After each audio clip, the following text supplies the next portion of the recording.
Hi everyone. Today we'll see about monkey pox. ఈ monkey pox అనేది ఒక zoonotic disease, అంటే యూజువల్గా జంతువుల ద్వారా వ్యాపిస్తుంది. అట్లానే కాకుండా హ్యూమన్ టు హ్యూమన్ ట్రాన్స్మిషన్ కూడా ఉంటుంది. మెయిన్గా కాఫ్ డ్రాప్లెట్స్ ద్వారా కానీ లేకపోతే లీజన్స్ యొక్క సెక్రీషన్స్ ద్వారా కానీ వ్యాపిస్తూ ఉంటుంది. సింపుల్గా చెప్పాలంటే ఇది equal to small pox but not danger as small pox. So ఇందులో మోర్టాలిటీ రేట్ అనేది చాలా తక్కువగా ఉంటుంది. First human disease of monkey pox was identified in 1970.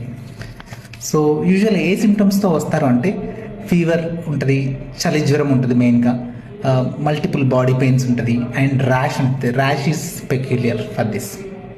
So ఎవరికి సస్పెక్ట్ చేయాలంటే ఈ సిమ్టమ్స్తో పాటు ర్యాష్ ఉండి వేరే ఏమైనా ఎపిడెమాలజికల్ రిస్క్ ఫ్యాక్టర్స్ కనుక ఉంటే then we have to go for diagnostic test.